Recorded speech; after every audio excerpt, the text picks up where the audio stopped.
This is The Wheel Weaves, a Wheel of Time podcast with no spoilers.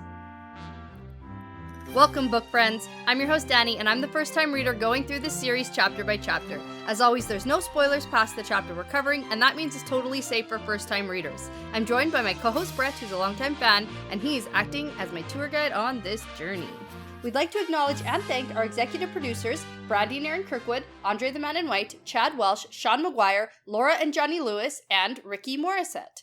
And before we get into things today, we just want to thank and welcome Ash Wiggles to the Wheel Weaves Patreon team. Thank you so much for your support and your generosity. We also want to acknowledge Sean McGuire, who increased his pledge over at patreon.com/the Wheel Weaves podcast. So thank you both so much. We really, really love having your support.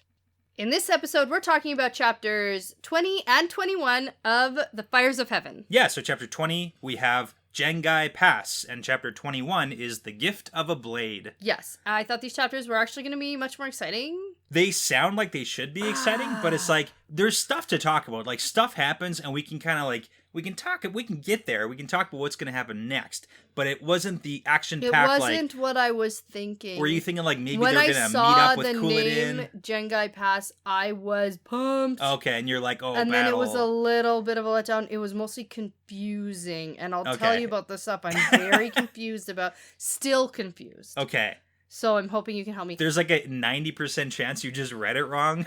Brett. So I wish you weren't right about hopefully that. Clear it up. So. I know. Probably not, though. The boobs were not out. Brett. They were in. in. So pants were up. We're all good. Okay. We're also doing this episode on video. Yes. Recording. I want to say live. It's not live. It's on video. Yeah. It'll be released unedited for our patrons. Yeah. So they can look forward to that. That's super cool. All the behind the scenes stuff. Yeah. And if you're not a patron and you want to see us in all of our unedited glory, all the behind the scenes, head over to patreon.com. Check us out. Yeah. And the other thing we want to talk about is our new picture. Yes, we do. We have a Tarvalin map designed and painted by the very talented Andy Laff. Yes, yeah. She's the one who designed and painted our original Wheel of Time map that we have on our wall behind us, and we just ordered the Tarvalin map, and it's awesome. Very and cool. Because she is amazing, she is giving all of our listeners a coupon code. Yeah, promo code. And in case you haven't heard it, or you skipped through it, or didn't hear it, we've mentioned it a couple times before, or if you're thinking about doing it and you haven't done it yet, here's your reminder. Go check out AndyLaughDesigns.com. I'll put the link in the description. You go check out her Wheel of Time maps and use the code WheelWeavesPodcast. Yes. For 15% off. Awesome. Go do it. Very cool. So, you want to start us off with a fun fact? Yeah. And then we can get into the things I'm confused about? Yeah, I'm actually confused as to what you're confused about. So I can't wait to tell you there. about what I'm confused about. Okay, I kind of got a funny fun fact for today, and it's a little bit interactive, so it's a little bit of a guessing game. We're going to involve you. It's going to be fun. Oh, I Mostly love for when me. this happens. But anyways, okay, so in these chapters, we got to see another nice little gift-giving session between Avienda and Rand, and this time it was something a little bit exotic. So today's fun fact is on crown jewels. Crown jewels. Yeah, Ooh. crown jewels. I thought it was going to have something to do with the sword. I thought you were going to tell me about the parts of a sword. Oh. And like why they're named certain things, because that's what I took out of this. History of words. I like learned different parts of a sword that I didn't know before. So neat. Okay. that I still don't know, but oh, that's easy, but that's not the fun part. Because I was actually looking for like, oh, is there like something historical, super fancy type sword? I had to go with like the just generic crown jewels. Now, just is that jewels that go in crowns? No. So we're gonna start off on a definition here. Oh, okay. So they're jewels that belong to the crown. Crown jewels are jewels that belong to the crown. So we saw some of those, right? We did, yes, in the Tower of London. Yeah. Okay, so they're objects of metalwork and jewelry in the style of the monarchy that owns them. So like lots of monarchs and countries have their own crown jewels. Jewelry of the crown. Okay. The crown being like the monarchy. Yeah, no, okay. I totally get it. I just want to make sure we're on the same page here. I so know. They're often used only for like coronations and a few other ceremonies, so you don't wear them all the time. Mm-hmm. But monarchs are often shown wearing these in portraits to symbolize the power and continuity of the monarchy. And wealth, probably. And wealth. You got to show that off. So we got some fun information. Show off them jewels. Yeah. So usually these items are passed down like generation to generation unchanged. So typically they're like quite old. So I first off want to get a little bit of a guessing game with you. What do you think are some of the most popular types of crown jewels? Like what type of items? Okay. It's probably going to be a lot of birthstones, in my opinion. Like, so those birthstones that are going to be... You're still hung up on the whole jewels part. Mm-hmm. So I don't care about what type of like jewels or emeralds or like what items are typically considered. Oh, because I was going to say rubies. Okay, but emeralds, yeah, you'd be right. Rubies, sapphires. Totally, you're on the right track. But we're not talking about garnet. The literal jewels. We're talking about the items. Okay. Crowns. Crowns, yeah, that's one popular thing. You're on the right track now. Okay. Crowns, what else do they typically... Brooches. Okay, not one of the most popular. Okay. Yeah. We see cornet, one in this chapter. Is it a staff? Yeah, it's a scepter. You got it right. It's a scepter, yeah. Scepters are very popular. Cornet is a little tiara, I think. Yes. Maybe that too. That's lumped into crowns. Okay. Yeah. Tiaras, all that. Okay. Sword. Swords, yeah. Another weapon is a mace. That's actually quite popular. Oh. Yeah. Like a battle hammer thing? Isn't that what a mace is? A mace is it's not a hammer. It's like a club with a big head on it. Okay. Tell me what a hammer with. Is then. It's different. It's a different style. It's a staff with a different big head on it. Okay, I totally get it. Okay. Anyways, last two. I don't know if you're gonna guess this one, but I'll tell you. It's an orb. Orbs are very popular. Just like a big old sphere. Big old sphere. For like nothing. For just to sit there. Just to be like fancy. Look at all these jewels on this sphere. And not even typically jeweled up. Like typically not like a bunch of jewels on it. Just like a golden orb. Is very popular. Okay. Yeah, and the last one... I'm still hung up on the jewels. You are very hung up on the jewels. And the last one is rings. Rings are very popular. Rings. Okay. Rings. Yeah. Sure. So this part's not going to be a guessing game. Well, maybe it can be. Okay, so the oldest European crown jewels. Which country do you think has the oldest crown jewels? And again, just like... warning here, a lot of this, empires I gotta do my warning here. Oh. A lot of this information is very contentious. Obviously, anything to do with history. The last time you said anything about contentious, Spencer and I thought that you would just it was completely not true. Yeah. So, we'll see. Anyways, go. Okay, oldest crown jewels. Okay, we're talking about empires as well? Just modern day nations. I'm gonna get you to plug in who you think has My gut says China. Okay. Is China on there? I said European. Oldest European. Okay. Yeah. Just don't listen to you. Oldest European. Yes. Is it too obvious to say England? Yes, it is too obvious. Okay.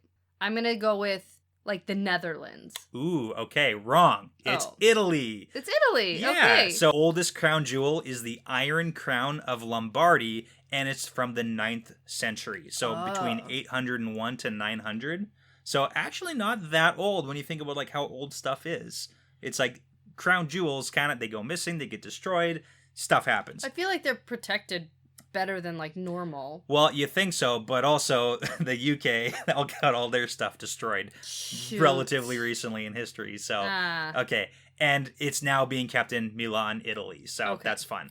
Now, which country in the world do you think has the most expensive collection of crown jewels? Country in the world? In the world. Which country in the world has the most expensive? This is why I said it's contentious, but... Italy. No, I'm just joking. I actually don't know. Just tell me. Okay, it's Iran. Okay. Yeah, Iran is said to have the largest jewelry collection in the world. Just side note fun fact, the UK crown jewels are worth an estimated about $4 billion, but they're not insured, so technically they're priceless. Do you, but anyways. Pick the longest fun facts on the shortest chapters on purpose? Yep, I do, because there's... So that's oh my god, we've been talking for so long. Do you want to talk about Wheel of Time now? Yeah, let's do this. Okay, I want to get to the fancy sword. Okay, let me tell you about what happened last time, because it was exciting. Yeah. So Leandrin and Mogi had a very interesting run-in, and it was phenomenal. That's a nice way to put it. Yeah, I loved it. Morgaze is a straight-up badass. She's saving herself. Yeah. And Fane got his dagger back, And Alviarin is definitely a Black Asha dark friend. Yes. And Fane left the tower. And Fane left the tower. So that's all very important stuff that happened. All that happened. And so the last time with Rand, because that's where we're getting into right here. Okay. The last time with Rand, he fought Darkhounds in Ruidian and then started for the Jengai Pass in the Spine of the World to chase after that dick Couladin. Right. Because that dick is doing things that are so annoying. Very dickish. It gets worse. What a dick. Okay. So, chapter 20, Jangai Pass, and the chapter is the Aes Sedai symbol. It's a new chapter symbol. I was going to ask you if we've seen this one. No, this is brand new. That's where we get it from. That's what it is. It's great. It's obviously the Dragon Bang and the Aes Sedai thing, and they come together. They come together, yes. The yin yang. If you will. Yes. So, we start on a Rand perspective. So we open up with Rand and the Aiel. They finally made it to the Jengai Pass. And as you can imagine... It's a lot of description.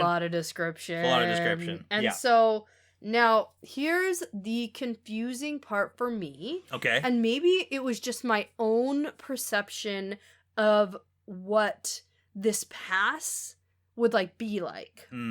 I knew I should have done a different fun fact. I was going to do a fun fact on what a mountain pass is. Yeah, that actually would have, that probably would have helped me a lot here. Okay. You can do an impromptu, tell me some knowledge in a minute. Sure. Because with a chapter title called Jengai Pass, I thought we'd be, just approaching it. Okay. And then, so when I'm reading... And the way that Rand describes it, it seems like they're just coming up to the opening in the mountain pass. Yeah. But it probably is more gradual. You're getting it. You're getting it all. Yeah. You're getting it right. So it's it's all flat, and then it starts getting hilly, and then you go through, and then it's you got your cliffs, and you're going through a mountain pass. Okay. Now, then we get into a town. Sure. That they meet. Yeah. And it's in Kyrian. So I thought we were out of the mountain pass. Okay. Because I pictured there being a town in Kyrian on the other side of the mountains. Okay. And the part that was really confusing to me is we seem to be in the middle of the pass, but there's also a town here. Yeah. So it's okay. So let me just back up a little bit. So my original fun fact idea was looking through. So to see if the mountain pass, the Jangai Pass, if it's kind of based on a real mountain pass. Now, I looked through the Wikipedia page, which lists every mountain pass in the world, and I read all of them, and I couldn't find anything that was similar to the Jangai Pass, unfortunately. So I think it's just a made-up name. If someone has more information, no one does. Let me know. I promise no one has more information on this than you do. Maybe. But anyway, so a mountain pass is just literally a way that people have found to get through a mountain that's typically now been worn down, and either there's a road that's been officially put through to get you over the mountain or through the mountain. So it's not it's just a one doorway. It's literally a passage through the mountain, a route you can take to get through the mountain. So the Spine of the World being a mountain range, the Jangai Pass is literally it's someone could shepherd you through the mountain. So it's not 20-foot it's literally one side of the mountains to the other. So this town, it's kind of it's kind of plugged in there.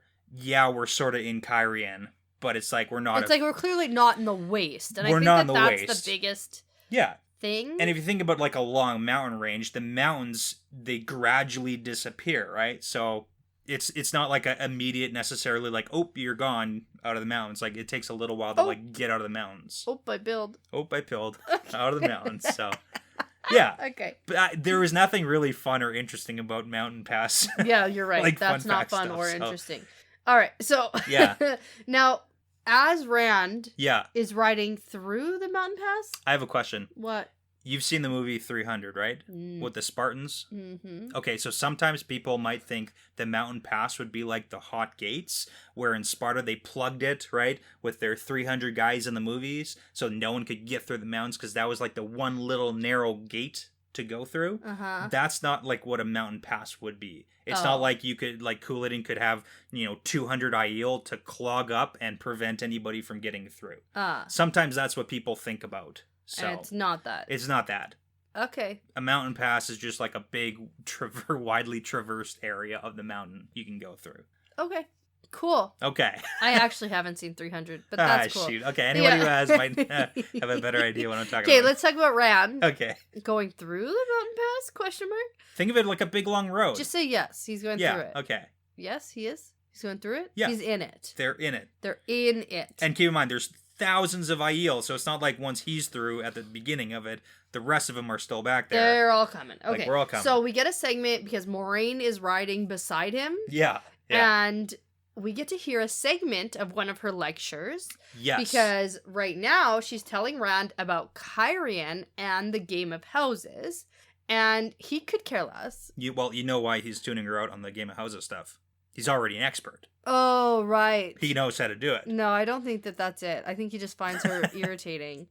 Because every time he lets her talk, she talks at him. Yeah. Literally from sunrise to sunset, if he would let her. Yeah, but that was a joke because he mastered it last time. But you said it too seriously that I need people to know that that's not That's at all not why he's tuning her out. Yeah, no, she keeps doing this. Yeah, no. He's the one, you were saying because he like threw the letters in the fireplace. He's a master Game of Houses player. He just doesn't even know. He gets it. He gets it. So, No. but the interesting thing about what Moraine is lecturing on, it's like little topics to gigantic topics. So we get the whole like, court behaviors in different nations to large things about like political influence of the White Cloaks, for example. So she's going on a lot of topics and here. he's like, yeah, I guess it's interesting, but like I don't have to know everything. I don't have to be schooled. I just have to stay alive. Yeah. And it's like, it'd probably help if you were a little schooled there, if you want to take that sun throne and you want to, like, do all these things. And it would help, but it's a lot of information here. Yeah, fair. Okay. So, Moraine has also apparently told him some startling things. Yes. Like how he can't trust any woman in the tower except for her, Egwene, Elaine, and Nynaeve. Also, fun fact. Yeah. She has told him that Elida... Yes. is the Amerlin now, but won't tell him how she knows that. Yeah, and he gets close to it because he's thinking like, it must be like Wise One Dreamwalker situation. It's close. Yeah. He's close. He's close. He's on the right track. Yeah, and I think, yes, cool. Good. I'm glad she told him. Yes. I wasn't really sure. And it's good that we like know that she told him. Mm-hmm. We could easily have just never got that. Yeah, I agree. So, Rand is not interested in any of this right now. He wants to inspect the pass that they're going to be heading through. So, like, the next part of the pass? I don't want to... I just say yes and move on. Think of the pass. It's not this. It's this. This is the pass. We're in an audio medium. They're heading through. This is for literally you. And we're actually on video, too, so... I know. But that's what I'm saying. Think of the mountain passes like this big, and they're, like, starting to go through it. So he's, like, also... keeping his eyes open. I'm gonna stop asking because it doesn't matter anymore. I don't know why we don't get this. That's fine. We're going through it. So now he's gonna describe rocks to us forever. Yes, he is. Yeah. And while he's not paying attention to Moraine says, "Are you listening to me?" But then she says, "Please, Rand, there's so much I must tell you, so much you need to know." She seems to be pleading with him, and it seems like there is some reformed relationship between them now. Yeah, a little bit. Because he does talk about how he like trusts her, basically. Yeah.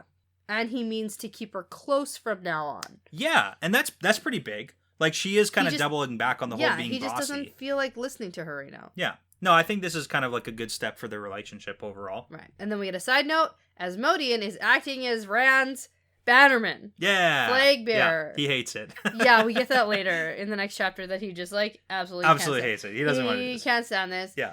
Rand is using, though, his banner. It's not the dragon banner. Yeah. Because that's flying above Tyr. Right. So the banner he's using is the ancient Aes Sedai symbol. Yes.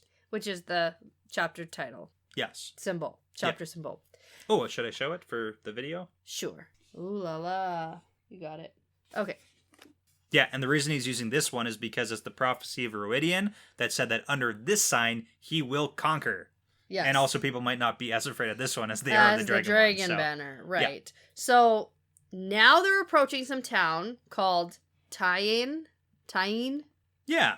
How would you say it?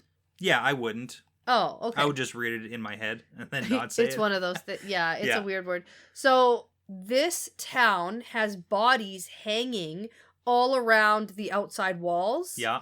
And there are like ravens and vultures attacking these like dead bodies. So it seems like they've been here for a while. Yeah. And it's not a great situation.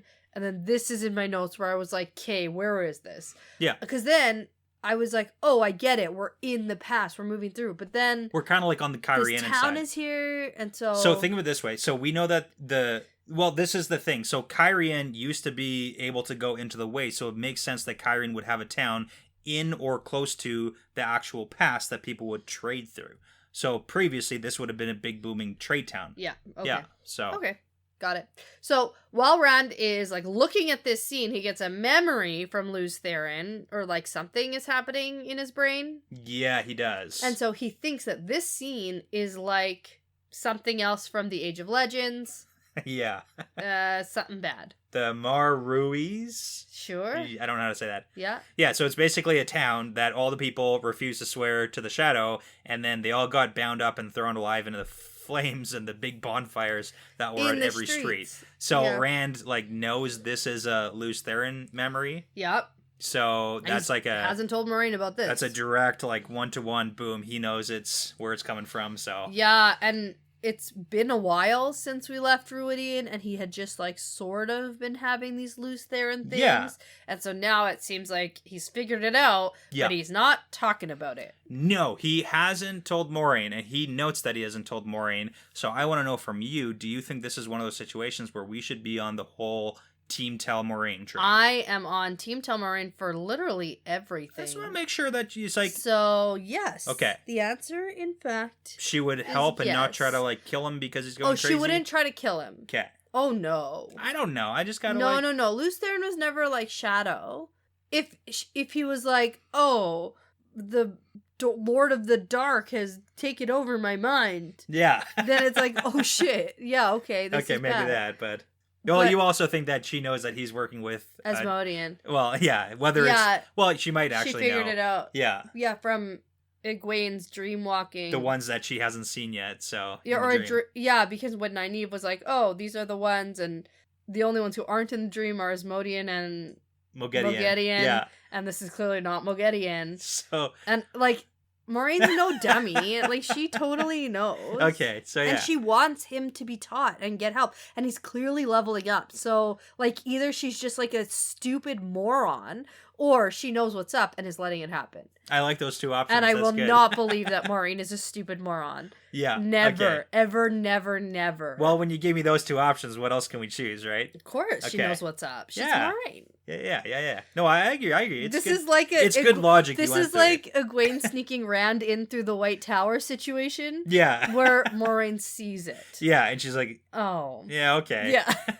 Also, still no mention of where the hell Keeley went Yes. from anybody. Yeah, we're not talking about that. We just don't so. talk about it. And I'm tracking it. And it doesn't really sound like it's ever going to be brought up. And it's just one of those things Yeah. that's never talked about again. And you said that this book series has no plot holes. Yeah, And I agree. might have found one. I agree with myself and what I said. We'll so. see. Okay. But It depends on whether or not you would call that a plot hole. I do. Okay. Because, like, she's just gone and no one talks about it. Well, there's some people who wouldn't want to talk about it, like Moraine, because if she knows, then she knows. I'm just saying. Yeah, but, like, Egwene not mentioning it, No? she notices everything and mentions everything. I guess we'll have to read and find out. Okay. Still, though, I think we're almost halfway through this book. I don't know. Okay. So, this is where we learned that it has been about half a month, so a couple weeks, since we left Druidian, and they might be about a week or maybe less behind Couladin. Yeah, so the whole bodies on the wall thing, it's pretty obvious right from the get-go that it's like clearly Couladin and the Shido. It's not like some... Yeah. Oh, yeah. I would assume. Like, oh, for sure. I don't want to put it out there, but like this is totally them. Oh, yeah. Okay. So while they're observing this town, Lan says that there is someone watching them from the rocks, not Aiel. Because he saw them. Because he saw them. Yeah. And he also is like, Aiel wouldn't be seen. Yeah.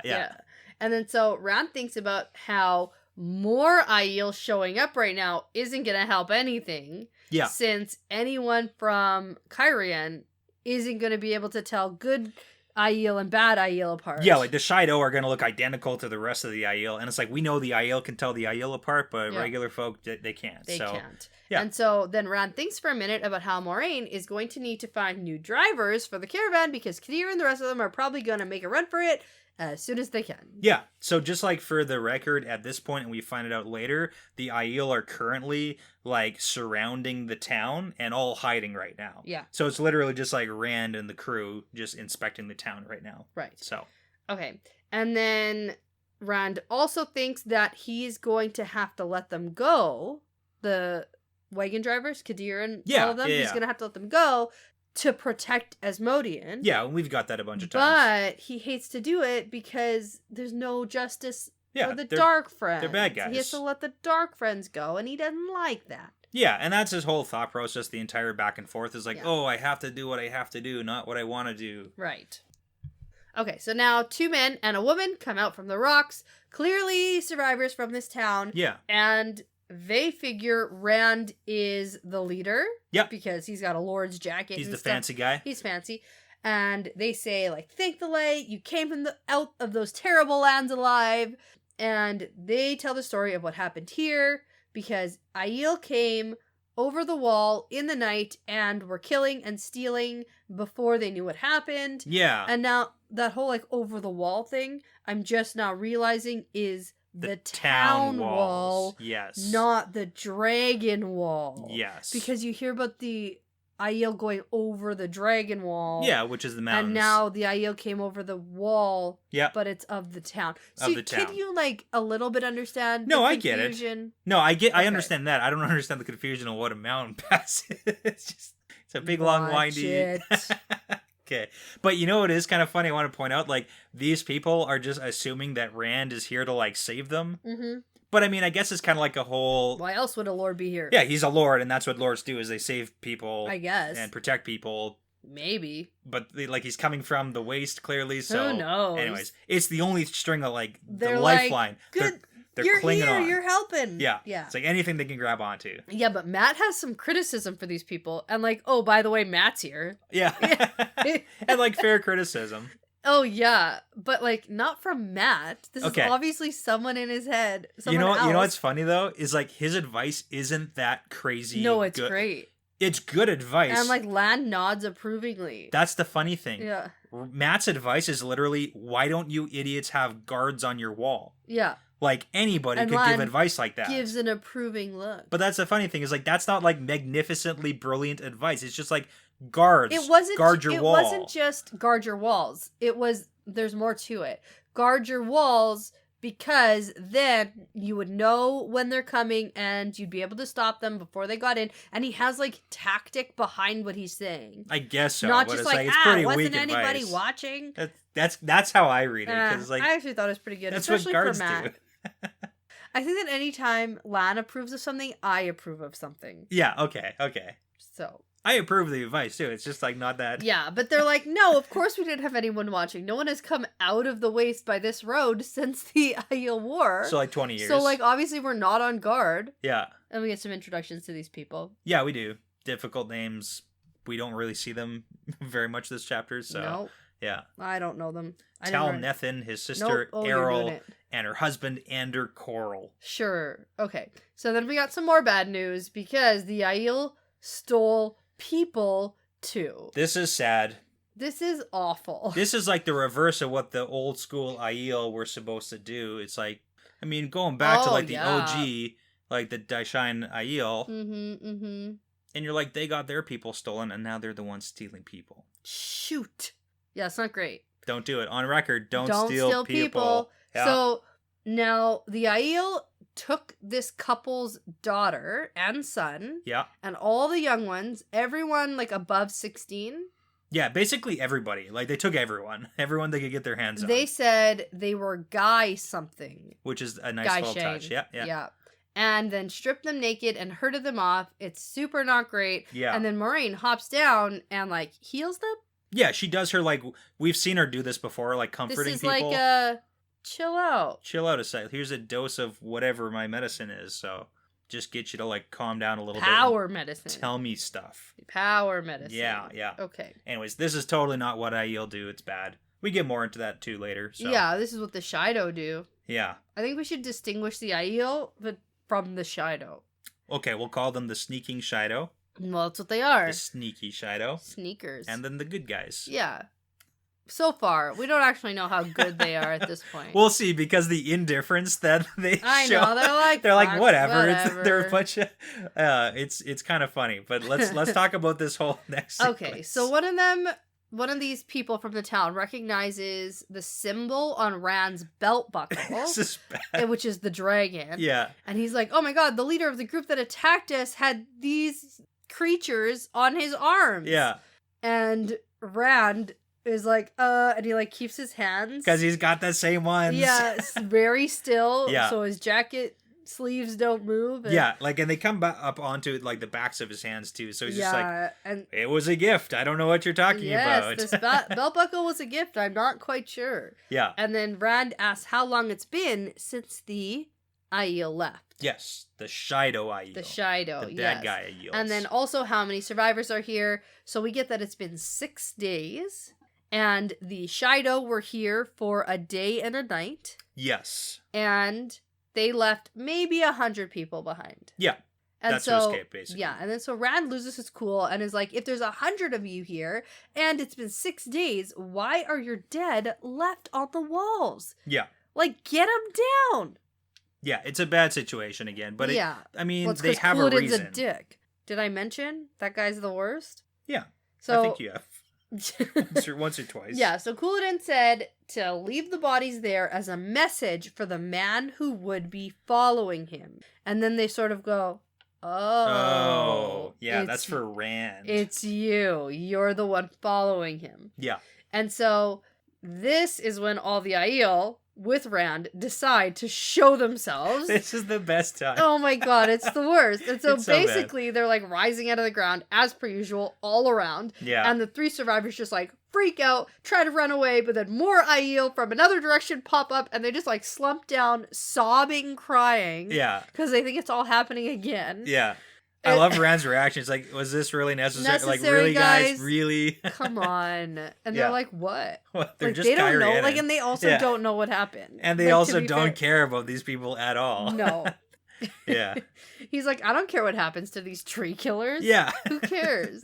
And Rand was like, they haven't broken any oaths. Yeah. So, I mean, this is a big point of contention, too, here. So, Yeah. it's the Aiel, the good guy Aiel, also don't care about any of the Kyrianan. They lump them all together as like a nation, all because of what Laman did way back when. And it's like, that was one guy. Yeah.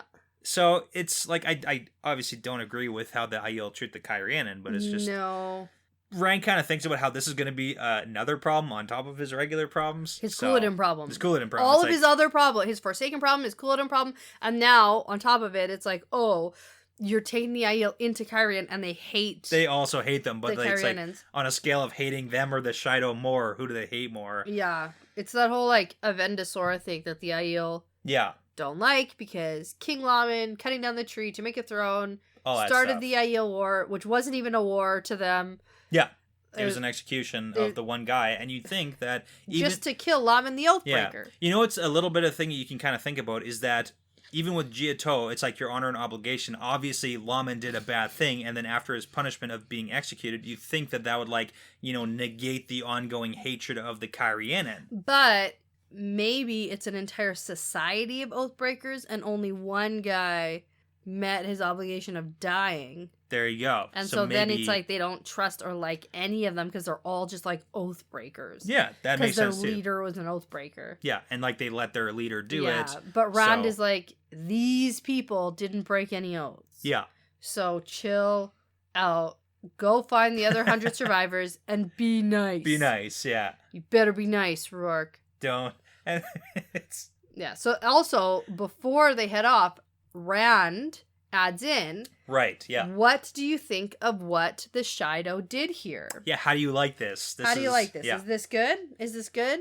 You like this? Yeah. And they're like, no, the Shido have no honor. Well, and it's kind of an interesting point because there's two ways to think of this. One, the first thing they comment on is the killing, and the response to the killing is that Killing's too easy. Well, they didn't have to kill as many people as they did, but they're not like condemning the killing part of it. What they're condemning is the whole taking the guy's shine. Yeah. Which is not a thing that you're supposed to do, because you can't take a guy's shine of someone who doesn't follow Jiatou. That's just taking slaves. It's just taking slaves, like those Sharans. Yeah. Remember how we'd had that conversation about like so it's totally slave taking in Shara, just for the record. Oh, yes. Yeah, it's all bad in Shara.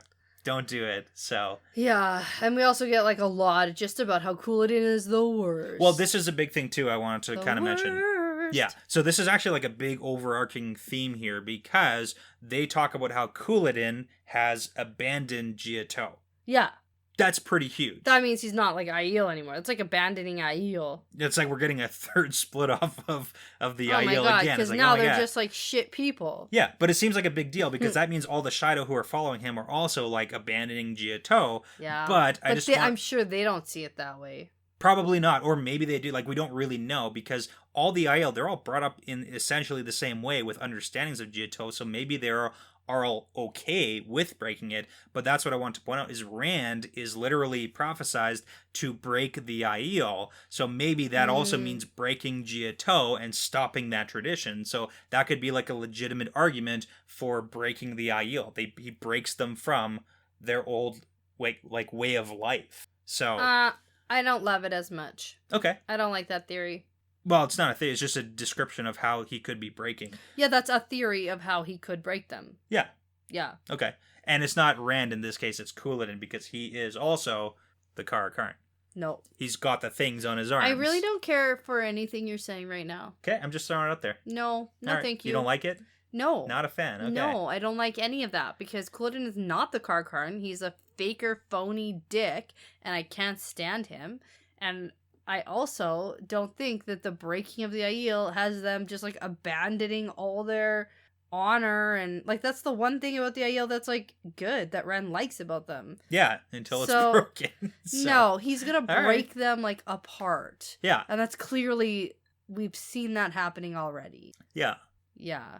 No, I don't want to talk about it. This makes me feel bad, and I don't want to talk about it. Yeah, I don't love it. So, there's a few people approaching. Matt is there, who thinks that Couladin is obviously his reaction is it's like, oh, you didn't think the guy who's a dick is gonna be a dick again? Yeah. Why are we surprised here? Yeah, and then some maidens come up, and Lan is there, and then Lan says that they should probably be careful and look out for Couladin leaving like a small force behind to ambush them. Yep. And so Rand sends a group called the Water Seekers. The Water Seekers. Yep. And then we get a little bit of a note that Rand has intentionally not sent the maidens out to scout recently, and they're starting to notice. And is this his whole like stupid protecting women thing? Well, that's what I was going to ask you, is like, is this the whole Rand protecting women thing? Because it kind of seems like that. It really does. And what else would it be? And like Rand, it's maidens of the spear are like, well, there's no arguably better than you are. Well, they're catching on. Like, they've let him get away with it for a couple of days, but like they're clearly catching on. So and they're gonna be like, no, they're actually, slap we're on the wrist. They're gonna just be like, no, actually. Yeah. I hope anyway. But then, just to end this chapter, Rand's last orders are that once the survivors are found, because they're probably like hiding places. Yeah. Feed them, treat them well. And they're going to be coming with us. They're coming with us. Because you know why? It's part of the pattern now. Anyone who just like joins the group? Yeah, they're Do you like people. that? Yeah. Okay. Also, and bury the dead. Yeah. Yeah. Do that thing. Do that. I understand why they didn't bury the dead, because Couladin basically threatened them that he's going to come back. And so, if they weren't up there, then like I get that, and it's a terrible situation, so... But yeah, not great. Now the big question is, how many towns are between like here and wherever they're heading, and then how long is it going to take Rand to like catch up, or maybe he'll do your plan now once he's seen like, oh my god, what's my plan? Your plan was having Rand like jump ahead. Oh, he's not going to do that. Cut it. Oh, you don't think he's going to, even after seeing this town destruction? No. Like no, not happen. Okay. I want him to. Yeah. It'd be cool if he did, but he's not going to. Okay. He's just going to ride everyone like really hard and like hopefully catch up. Because maybe if Couladin sort of does this at every place, because he's leaving messages. I don't think that he's left a force behind. I think that Lan is smart to say that, but I don't think Couladin is like smart enough. Okay. Because he doesn't want to ambush Rand. And he's outnumbered. Yeah. I don't really get what Couladin's motive is here, except for that he knows that Rand wants to go to... Like, yeah. Why is Couladin going there? Well, okay, just so the Shido? That's a good question. Was we do know that it's answered before? Not really. Oh, well, we kind of know because when he was like ranting previously, he was like, we're going to go cross the Dragon Wall and we're going to go get rich because Savannah, who's like the one helping him, was like, let's go get rich on the other side because you saw how we like conquered last time and what we brought back. Let's go get it. Like, get that money. So... That's his plan. That's why he, like, stole everything here. Like, he's not abiding by their whole, like, fifth business. And they're not. Yeah. So, I did note that in the chapter. And he also, just, like, as a side note, he did previously, like, have the help of what we can assume was Asmodean, or at least a Forsaken. So, maybe he's also, like, waiting to maybe get... Like, he might be thinking that person, that Forsaken, or the person who helped him last time is going to come back and help him again. So, he might just, like, be biding time. Yeah, I'm not really sure what his goal is, but I'm pretty sure it's not just, like... kill Rand in the mountain passes with a small group. Yeah. Because if a small group to ambush them, they'll all just die. Like, Aiel understand when they're outnumbered. Yeah. Like, and if there's thousands of Aiel following Rand. Yeah. So you said an important point. Couladin isn't the sharpest tack here. Like, he's not the smartest guy. Yeah. He's hot-headed. He doesn't really think I think he's just going to be, like, leaving messages, quote, messages. Yeah. At all these, like, if there's a bunch of towns along the way now at this point, and maybe that'll slow him down, all the murdering and thieving, and hopefully, and then we'll catch up that way. I would like it if Rand could just, like, go confront the guy snip, and snap, like let's get it done, slice his head off, but like with his new sword. Okay, let's talk about the next chapter. Okay, so chapter 21. Yes. The Gift of a Blade. Yeah. Yeah, nice. It's a nice one. And the chapter is The Rising Sun. Yes. Of Kyrian? Of Kyrian. That's like the flag, basically. That's the flag. Okay. So we are continuing in Rand's perspective, and the Aiel are getting set up to camp here tonight around this town, and we get another reminder about how the maidens are carrying Rand's honor. Yeah. But all the society sort of want to be involved in protecting him. Yeah. Maidens are like top rank, but... That's like good. And also, I don't think we noted another clan joined. Yeah, we got one other... Yeah, Dearic brought the Rain Aiel. Okay. Yeah, and like that's what Ruark said he was going to. That happened, but we still have the Miagoma who are undecided, and then the Kodara, the Shiand, and the Dareen are still undecided. So okay, but they're like trailing around. And they're like watching what's happening. Yeah. Okay. We'll see. Yeah. So, we get a pretty big summary about what everyone is doing around here. Yeah. So, right now, Moraine and Lan are fussing over at Kadir's wagons. Yep. And Gashine are setting up the Wise One's tent in a spot where if anyone wants to approach Rand's tent, they have to, like, go through them. It's a good setup, yeah. Yeah. And... we get a funny note about how the Wise Ones seem to be pissed off about Rand conferring with the chiefs instead of them. And Rand's picked up on that a little bit. It's good he's, like, being observant. And he's like, I don't get it. Why do they care if I talk to the chiefs without them? Yeah. Like, he just doesn't understand. And then we also get a note about Bale, Dorinda, and Melaine getting married. Yeah, 3 days ago. Yeah. And Egwene and Avienda roll up looking pretty much identical. They look, except Egwene's shorter, comparatively. Yeah, also note that Avienda is still pissed off at Rand because he's surprised that Bale got married to Dorinda and Melaine.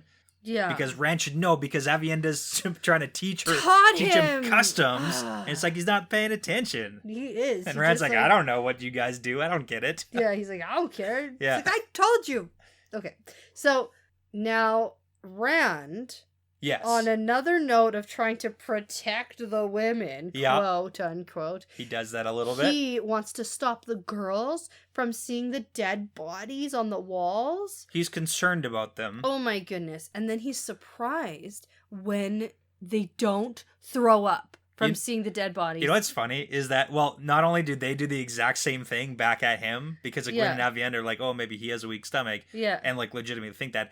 in reality, we should be worried about Matt because Matt's the one who keeps Who throwing has the up. weak stomach. He's got the weak stomach out of everybody. Yeah, we haven't seen him throw up in a while. Yeah, but like he was the one who like constantly would be throwing up in like Eye of the World and stuff. Yeah, like in the waves when the Trollocs died and stuff, and he's like emptying his. He was stomach. the one who was like throwing up all the time. That's really funny. Yeah, yeah.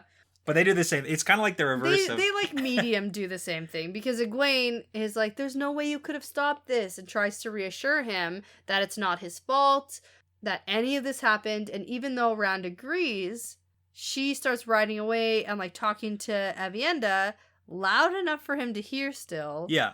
He has a habit of feeling guilty over things he can't control. Yeah. Which is like fair. Yeah. And like I get that, but he's like, no, I don't. I only care about things that I can control. And if I did something wrong. But that's everything. That's everything. I can control everything. Except that like this one he knows. He's like, I didn't even know there was a town here. Yeah. He found out way too late. Yeah. Because the Aiel, the good guy Aiel, they were don't like, tell who him. cares? Well, they didn't think of it as a thing to even mention. Yeah.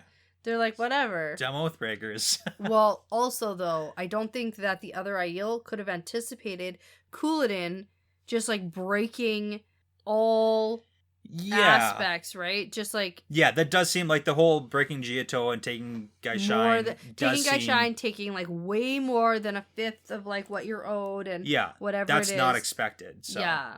Okay. Yeah, I don't think they would have anticipated all of that. If anything, they anticipated the whole thing, everyone just getting murdered. Yeah. And even that, they would have been like, Shido are stupid. Yeah. Of course, that's what they would do. How easy it is to kill someone. Yeah. Yeah. But they're oathbreakers, so we don't care. But who cares? Yeah. And so, after the women leave, Rand goes off to search for Asmodean, and while he's heading down, we get this whole thing on Rand's thoughts about Matt. Yeah. Who is crouched down and like studying this town now. He is, yeah. And Rand thinks that Matt is saying odd things since Ruidian. He's acting strange and he's still denying that anything happened, even though he has his medallion, his spear, and the scar on his neck. We're just not going to talk about it. We're just not going to talk about it. And like, obviously right now he's studying this because he said the thing before about how their tactics were bad. Yeah. And so now he's studying, thinking about this little mountain pass town. And well, we know that he's got a lot of the thoughts in his brains are about like war type stuff. Yeah, and like because he's the son of battles. Like we've got that. So right. Also, Matt has not been able to shake this older Shido. Why would he want to? Yeah, I don't know, but like, so they're still getting cozy together, and the maidens are betting on whether or not she'll give up the spear for him, and or teach him to sing. It's so funny that we get an actual description after of what it is. So. Yeah. Because it's easy to imply, like, you could think that, teaching to sing would just be like having sex or something. Yeah, something like that. But it's a little bit more complicated. So. Oh, it sounds, yeah. Well, like, and it's the Aiel, so of course things are more complicated. So. Yeah. So Rand finds Asmodean, and he makes some quips about being Rand's bannerman. And he hates it. Yeah, and he wants someone else to carry it. And Rand is like, oh, but you were chosen. Do you get it? To carry it. Do you get it? Chosen? Because you were chosen. Yeah, okay. Yeah. And so Rand asks him about some ruins up on the mountain. Yeah, because when they were coming through the mountain pass, one of the big mountains had like a old-timey port up there. Like basically like a seaport. Okay. Yeah. Oh, is that what it is? Yeah, it was like the ruins, and Ren was like crazy because way back when, before the breaking the world, this could have been like an ocean floor. Yeah. And that could have been a town, and that's where this whole conversation is. Asmodean's like, I don't know anything because I woke up pretty recently. One, the world is very much changed since. Yeah, and he's like, for all I know, this could be like where I was born and raised in Shorel because that was a port, but like I don't know. Yeah. So. And he's got a good point because we've talked about how they are just they didn't get to observe the world. Yeah, for 3,000 years. They're just like locked away and now they're out. So, and that's good for us to know that he's literally had to like study the new world essentially. Yeah, he doesn't know. Yeah. Yeah. Okay. So we get an interesting tidbit about how Rand won't be training with Asmodean tonight. Yeah. And he tells Asmodean to like go to his tent. And he'll see him in the morning. Yeah, I want to know your thoughts on this one. Asmodean is like, oh, there's no burning nets around my tent tonight? Yeah.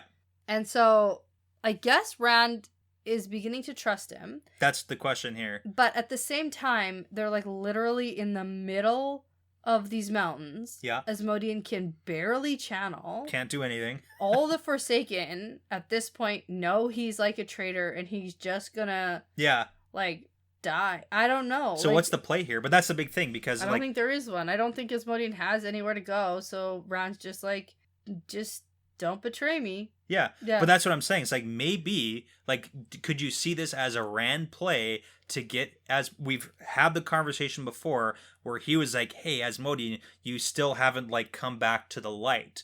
Right. So do you think this could be like the start of Rand being like, here's some trust. I'm going to give you some trust. And like, that's how you form a friendship and a bond with someone. Well, he said, I trust you like a brother. Yeah. Until you betray me. So, but like, is this the start of something new? Destroy you. Started like new BFFs or something. I don't know. Like maybe right now, I think Asmodean, like we saw that little glimpse of them reading those books together. Yeah. And he's like, you read this and tell me what you think. So it's like, I feel like Rand and Asmo are having like way more they're like bonding. Becoming tight. Yeah.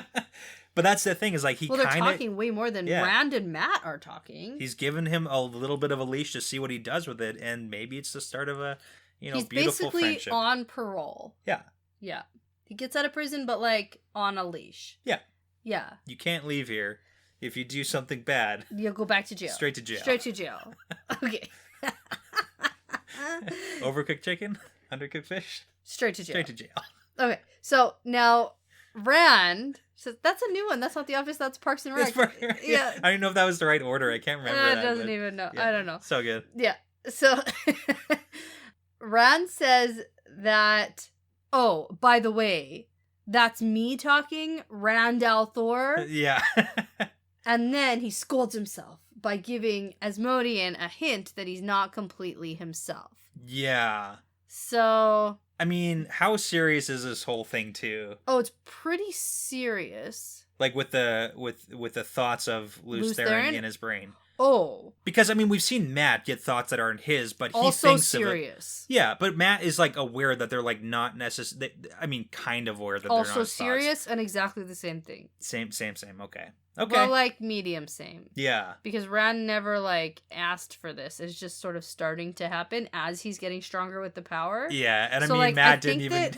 I'm wondering though how far this is gonna go with Rand and Matt both. Like, I know that Matt has just like the memories of these like old souls that he used to be, like of his lives lived. That's sort of what it seems like. And so I don't think that he can communicate with these like other people. Okay. Like they're not, I don't know. Okay. You know what I'm trying to say? Not really. Not really. That's okay. But with just keep going. Okay, so with Rand, I want him to be able to eventually like, I don't know if like Lews Therin still sort of lives here. I don't want, like, I want them to communicate with each other. Is this kind of coming back to your whole Horn of Valir thing where you're like, oh, maybe LTT will like teach Rand how to do things? Well, that was before when I knew he needed a teacher. Yeah. And I was like, oh, here's the horn. The only one I know is Lews Therin. So he could teach Rand. So he could teach Rand. He knows how to channel. So it is Rand. Out. But now he's in his head. So like the stronger Rand gets, it seems like the more Lews Therin is coming through. Sure. And I wonder if it's going to turn into like a host situation where you can like communicate with each other. Like a host situation? Yeah. You never read the book The Host? No. By Stephanie Meyer? Yeah. I mean like Animorphs. Did you ever read Animorphs? I don't think like that's what I'm where you had about. like a slug in your brain and you could like. Yeah, maybe. Sort of like that. Like have a conversation back and forth with the slug in your brain. Yeah. In a sense. Yep. I didn't read Animorphs, but yeah. Okay. Yeah. Yeah. So if like Lews Therin is like in there. Okay. Is he going to like start being there to hang out with? Well, he did respond to Lews Therin in Viridian when Matt called him, so. Yeah, but that's Rand being Lews Therin. Like, I don't know. I think what I'm thinking I don't know is where like you're taking really that. far off. And like probably not gonna happen, but I would like it if it did. And to what extent? So, yeah. Okay. I think if anything, Rand is gonna just like become Lews Therin. Good. That's gonna be good. That's. I don't know. Well, he has his whole hang up on I am Rand al'Thor, so. Yes. Okay. Okay. So anyways. Refine that thought process as we go I don't through. know. I don't even know. Okay. But what I do want to talk about, though, is Rand being more aware of what's going on in his head than the last time we saw him. Yes. He's like, okay, he's that's 100%, a loose there he knows. Yeah. And Okay. so before Rand gets to his tent, he uses his little angriel to channel. He starts setting up wards, and he's apparently been doing this every night since Ruidian, where he wards the entire camp so that any shadow spawn who enter will sound a warning that everyone in the tent area can hear. Yeah. We've seen Moraine do this kind of ward to a lesser extent. Sort of. We saw her do like a "we're invisible, people can't see us" ward. Yeah, but in Shadow Logoth, she did the wards to warn them from stuff. We know that you can't set up multiple different kinds of wards, really. Well, and we also get that with Rand's training with Asmodean, that has made him even stronger in the power because he's able to control it better. Yeah, I think. And so, I agree. Yep. Yeah, and so he could have made a ward that would kill Shadow Spawn upon entering, but that's not smart because it would alert Forsaken to his whereabouts. Yeah, that's the whole beacon situation where if you channel too much, people can feel it. So yeah. But really important note: Rand doesn't need to physically touch the Angreal to channel through it. Oh, so when he reaches in his pocket, it's like out of habit. He doesn't physically have to touch it. Interesting. Okay. Yeah. All right. So then he gets to his tent where Avienda is hanging out outside. Yeah. And she's killed a big old deadly snake with a knife. Yeah, she did. And Rand scolds her for using a knife instead of the power. And it's kind of cute that he's concerned about her. A little bit. But chill out, Rand. This is not the woman to be protective over. Yeah. Actually, none of them. Don't even worry about it. You don't need to. You just don't even need to. So if Egwene was trying to just stab deadly, then it's maybe okay, don't do that. Egwene, use the power. But Avienda can take care of herself. So yeah, and so Avienda says that the wise ones say it's not good to use the power too often because you can hurt yourself. And super hypocritical because just a couple chapters ago, Brand was like, I never thought of all the tiny things I can do with the power. And it's put out my candles once I get into bed. Right. Yeah. I've always wanted to it's like a clapper for your lights or something. Yeah, it's great. I know. But yeah, then Rand goes into his tent and Avienda follows him. And it turns out that since Rand wouldn't accept the belt buckle to cancel his debt between them, she has a new gift to give him to settle the debt. And this idiot tries to tell her again, immediately, hey, there's no debt. And it's come on, man, that's the issue. There is a debt. And he's wearing the belt buckle. So, even though he, said there's no debt, he's, accepted it. And she should, I think, just, Well, that's why she ignores him this time when he says it. Yeah, I know. So I don't think there's going to be a third gift. Oh, probably not. So, well, especially because he does say, okay, this cancels This is canceled, This is it. Yeah. But she's holding something wrapped in a blanket, and what she's holding, she's holding it more uneasily than she held the snake. So Rand is like, what the fuck is in here? Yeah. Is it a live snake that you're giving me? What? It's worse. It's worse. It's worse. Yeah. Okay. And so Rand... Tell him what it is. Yeah, unwraps the bundle, and it's a sword. Yeah. So... Not just any sword. Not just any sword. The scabbard... Yeah. Which is what you hold a sword by? Nope. No, that's the thing that sheathes the sword. Yeah. The thing on the outside. The thing that the sword goes into. Okay, so the scabbard has so many rubies and moonstones that... You can barely even see the gold. Yep. Except where there is a golden sun rising. Yes. And so right away I was like, oh, like Kyrian? Like Kyrian. And the chapter symbol? Yeah. Right. So it has a long ivory hilt. That's what you hold it by. And that's what you hold it by. Yeah. And there's another golden sun on there. And then the pommel, which is the end. The end. Of it. Yep. Has more rubies and moonstones on it. Yeah. And then even more on what is a quillion? The cross guard. Quillion? How do you say it? Quillion? Yeah, quillion. Okay. Quillins? I have no idea. Yeah, quillin. Anyway, so it's super duper fucking fancy sword. Now, Rand is shocked Yeah. Like, a sword given by an Aiel, number one, yeah. is like a what the fuck situation. I like how... And also, how did you pay for this? Yeah, and I love Avienda's immediate answer is like, well, I wrapped it up, so I technically didn't touch it. And It's I like, was even Bear was like, you didn't touch it, so it's okay. I carried it in a blanket, and I just went, these rules are so stupid. Oh, super arbitrary, yeah. Yeah, I know. And so, anyway, Rand wants to know how he paid for this. She paid for this. Yeah. And she says that it cost little, like, comparatively. Which actually might be true. Like, the way she explains it, it's actually very possible that it's not that expensive. Yeah. Because it's basically, like, lost all of its value. Okay, well, like, tell the people whose sword it was. Okay, get this. Yeah. It's King Laman's sword. That's right. Okay, it was taken originally as proof he was dead because the head wasn't going to make its way back without, like, rotting. Gross. Yeah, and then it's passed between a bunch of Aiel's hands, and they're all fools. Yeah, because they, like, wanted to buy the proof, so it's been passed enough times that this sword is basically worthless. And they're like, actually, I don't want this sword because I'm not supposed to have a sword. Can't touch it, can't use it, and people won't even touch it to get the gemstones out of it because that would be considered touching it, so it's, like, totally worthless. Yes. So, like, I get it that it came down in value far enough that it's like, but the sentimental value of Avienda giving this sword to Rand, it's like, it's a BFD. BFD, yeah, for sure. And so it's not over yet because Rand takes out the sword and there's a heron on the steel, which is interesting because Rand thinks there are so many, like, the jewels and everything on here that, like, you could never fight with this sword. Yeah. It's, like, purely ornamental. It is. Which is like, oh, but it's a Blade Master's sword. Yeah. And it's also clearly power wrought. And did you notice where the heron is? On the blade. On the blade.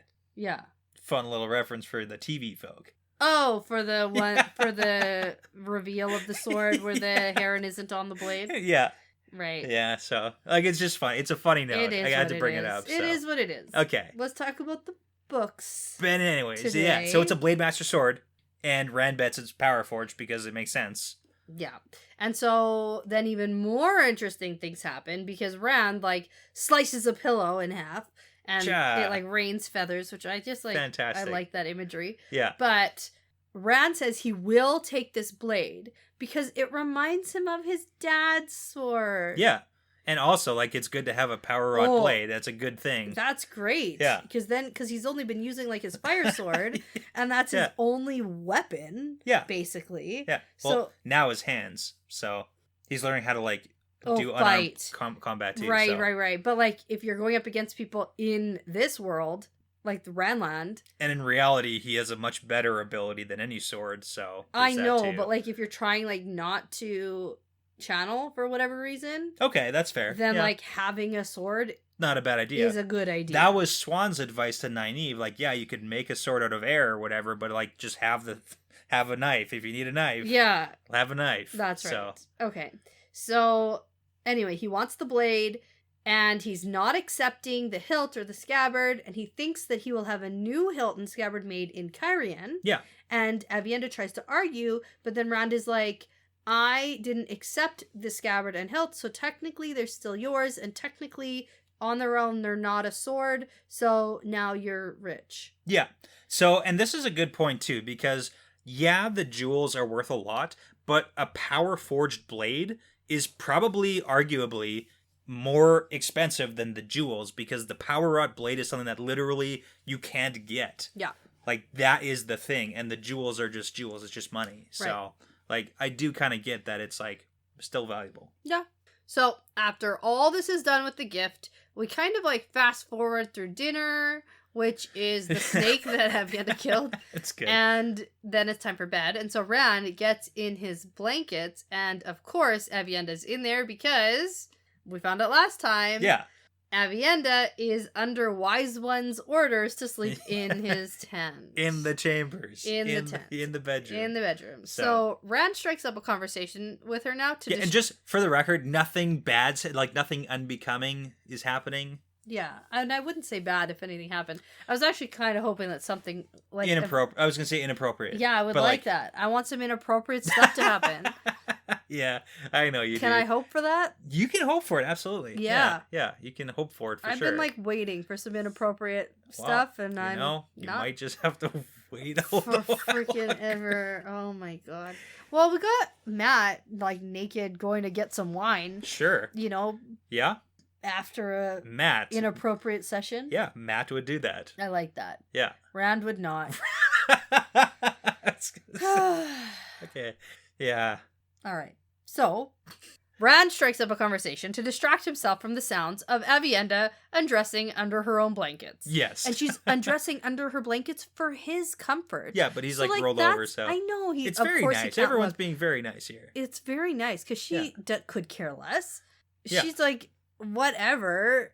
Yeah. It's just my body. You're promised to Elaine, so like it doesn't even matter. Have you even seen Elaine get undressed? Have you even seen her in Hello? the bath? Yeah.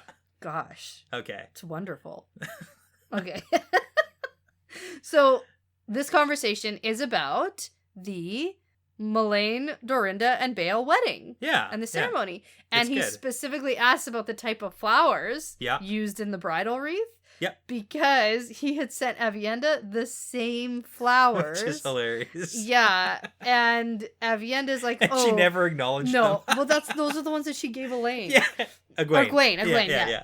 Yeah, and so Avienda says that they mean she has a prickly nature and means to keep it. Yeah. And there's a whole list of other flowers that have a lot of other meanings. Yeah. Which I actually kind of like because we have flowers that have meanings. That's true. Yeah, I was going to do a fun fact on that, but again, couldn't find anything that comparable. Interesting. Yeah, and the whole that fun about that. because I think that if I remember correctly, the sagade is kind of like cactus. Yeah. But it doesn't translate for what cacti are supposed to like mean. If you like give a cactus. If you give a cactus, it's not the same. It's nothing close to whole prickly in nature or anything like that. Yeah, so yeah. I couldn't really find a similarity there. Got it. I didn't look that hard, but you know. Yeah, all right. I was thinking just more like the color of roses. Yeah.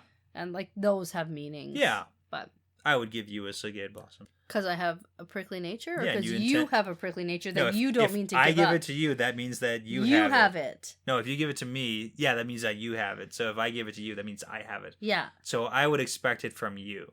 Well, I'm not giving you any flowers. How about that? Yeah. Okay. Anyway, so she's explaining about all the flowers and is like, but never mind, it doesn't matter. There's too many to mention and it doesn't even matter because you're not going to have an ideal wife. You belong to Elaine. Yes, we're back on that track. Cool. It's good. And it's almost like, I think, another reminder for herself. Oh, okay. I don't think right, she's yeah. telling Rand anymore. I think she's telling herself because we also get that it's been 15 nights of her sleeping in his tent with him. That's a little while. Okay. And every single night, he's told himself that he's had enough of her sleeping in his tent and will not let this happen again. Yep. So He that has said probably that. definitely won't happen. She'll continue Yeah. to stay in that tent. I think the funniest thing in this chapter, well, one of the funniest, is one of the flowers that is explained is like, the submissive the one. submissive one, and his thought is that No submissive such thing as a submissive IO woman. probably means she gives you warning before she stabs you. Yeah. It's just like so funny. I'm on board with that. I like that. He is understanding the IEL. He's starting. He's getting there. He's starting. Yeah. Okay. So now Rand has more questions about the actual wedding ceremony. Right. Because after the vows, 100 of Melane's blood kin rushed to surround her, all carrying spears, and 100 of Bale's kind rallied to him, and he had to fight his way to her and then also fight her. Sounds like a party. You know what it actually sounds like to me? What? Dothraki wedding. Oh, okay. A Dothraki wedding without at least 3 deaths is a dull affair. Ah, yeah. But here they don't kill each other. It's just mock battle. Ah, yes. That's but specifically also, noted. it's Copied? yeah. Yeah. Quite literally. Yeah. Inspiration Yeah. taken from. I'll say it inspired by, because Yeah. George Martin and RJ were friends. Yeah. So, Yeah. it wasn't like a stealing scenario. It was a homage paying. Yeah. Yeah. I think some things might have been a little on the A little line. bit on the nose, but that's a little okay. bit on the line of okay, that's just this story. That's the same. Yeah, but that's what it reminded me of. Anyway, because Brandy's like, what the fuck? Like, where I come from, weddings are like dance around the pole and then like... There's just like a mock battle. Yeah. I also like that Dorinda had to punch Mullane in the ribs to help Bale get her. Yeah. So it's like a team game. Yeah. Yeah. So Rand doesn't understand any of this, which is like fair, I guess. And so Avienda's like, well, what? Should she have been a weakling and not fight back? Because he has to know her worth. Yeah. And I get it. Knowing someone's worth means fighting really hard for them physically. Yes. Physical affection. Physical strength. The love language of the Aiel is physical strength. Physical touch. Physical fighting. Fighting. Okay. There you go. Mm-hmm.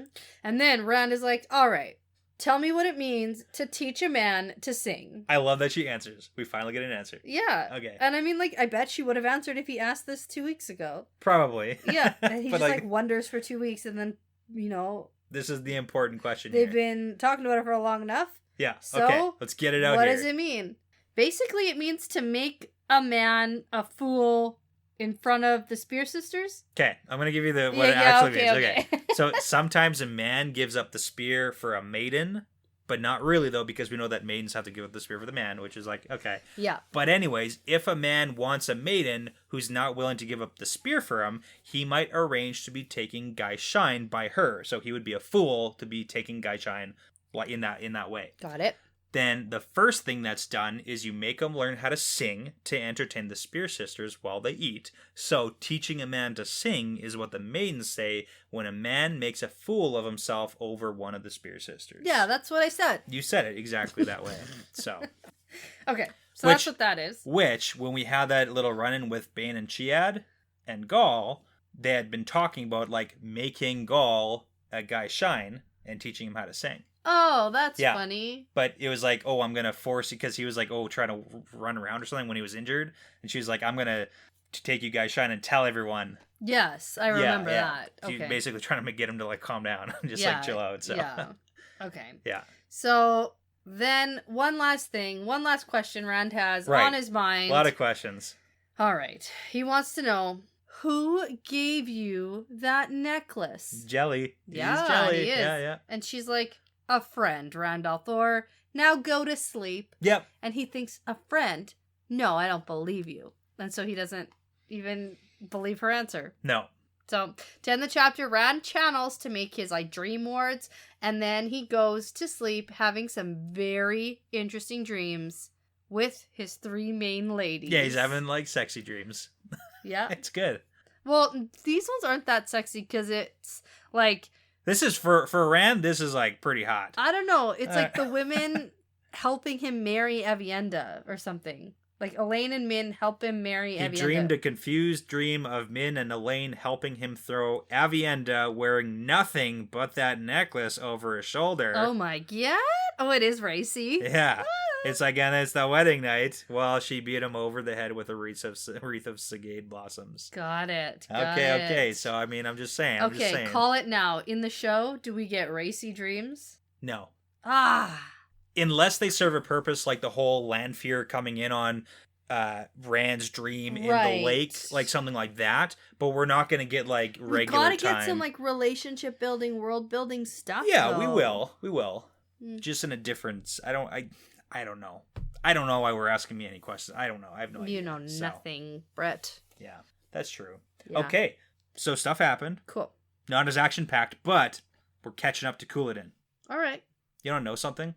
Yeah. We haven't really officially talked about it because it hasn't been explicitly stated yet, but they talked about how they were, like, maybe under a week behind Couladin.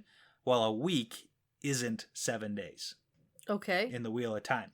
Okay. It's 10 days is a week. What? Just so you know. I just want to, like, dumb. throw it out there. I kind of hate that, and my brain won't accept it, so it... Yeah. It's not really something that doesn't ever... even matter, though. It never comes up, Do really. they ever describe anything in weeks? Sort of. Because they talk about months. Yeah. Which is obviously, like, what, moon cycles? Yeah. Probably? Yeah, probably. And then... It's not explicitly... Like, it's not really ever really talked about very much. Well, that's why a week is 7 days, though. It's because of moon cycles. Yeah, with our calendar. So, I mean... Yeah, I guess so. I just had to kind of throw it out there just to, like, let you know. Okay, because they talk about months and they talk about days. Like, that's really the only thing I can really... It's very loosey-goosey and doesn't really matter. I just wanted to, like, throw it out there, so... Should I be on the lookout for more... No. Moon signals? Maybe. Okay. Yeah. No. I just wanted to tell you about the whole weekend. It's been a long time since I got a moon signal. Yeah, it has been. That's the eye of the world. That was a long time ago. We don't really need to know right now. It's not important. Everyone's so far away. It's like, doesn't matter. We get reference to like, oh, it's been a, you know. Well, and same with the whole like Teleranriad meetups. They have to know like what day it is to do their meetup from across the world. And we get that sometimes in like Tanchico, they don't know what time it is over in the West.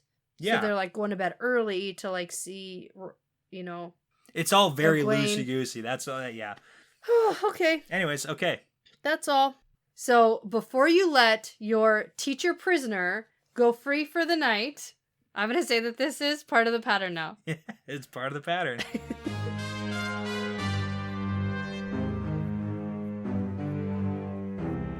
That's all for now, but until next time, thank you so much for listening to this episode. The Wheel Weaves is hosted by Dani and Brett, edited by Dani, produced by Dani and Brett with Passion Socks, Mozyme, Moltude, Benjamin, Michelle O'Brien, Jamie Young, Cody Feltz, Giannis, and Megan Smiley, with music by Audionautics.com. If you're interested in supporting us and helping us to make really great content, you can head over to our Patreon at patreon.com/thewheelweavespodcast. And you'll also get access to some really great bonus content like early access to our regular episodes, bonus episodes, unedited video episodes, access to our live recordings, monthly Q&As, and more like stickers and keychains. Don't forget to find us on social media. We're on Instagram and Twitter at The Wheel Weaves Podcast. We'd also love for you to join the conversation over at our Discord, and you can find the link to that in our bios on those social medias. We'd love for you to tell a friend about us. Referrals really are the best compliment. We'd love for you to leave a review and subscribe. That really does make a huge difference. Thanks so much again for listening. This really is part of the pattern now.